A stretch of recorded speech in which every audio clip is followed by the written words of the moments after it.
Pang-debut ang surprise party ng fans para kay Sanya Lopez. Extra grateful si Sanya sa suporta nila sa Pulang Araw kahit pa may ilang naiinis na sa character niyang si Teresita. Makishika kay Nelson Canlas.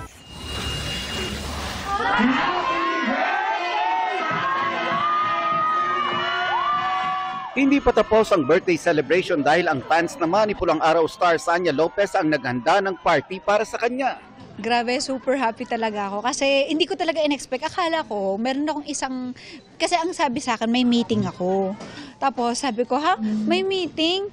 Sino ba ka-meeting? Sobrang na-surprise ako, hindi naman ako ready. Pero sila ready sila, may pag-gown sila. Ayan, nakita nyo naman. Parang debut all over again ito para kay Sanya. Dahil sa party, pinagbihis siya ng surprise gown. Pinalamutian ang venue ng favorite color niyang yellow at sunflowers. At tulad ng mga debut, may pa 18 dances pa, 18 wishes, at fireworks display sa huli.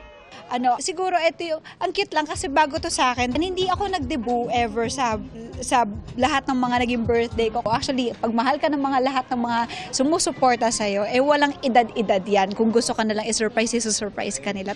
Malaki naman ang pasasalamat isa niya dahil patuloy ang mainit na pagtanggap ng mga manonood sa GMA Prime Family Drama Series na Pulang Araw. Umiinit na ang samaan ng loob sa pagitan ng kanyang karakter na si Teresita at Adelina na ginagampanan ni Barbie Fortesa. Merong iba na galit sa akin dahil bakit ko daw inaaway si Adelina. Bakit nga ba sa tingin nyo?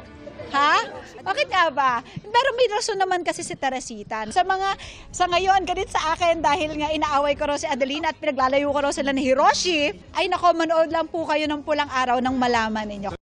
Ngayong sumiklab na ang digmaan sa Pearl Harbor sa Pulang Araw, tuloy-tuloy na kaya ang kasalan ni Teresita at Hiroshi? Abangan! Nelson Canlas, updated sa Showbiz Happenings.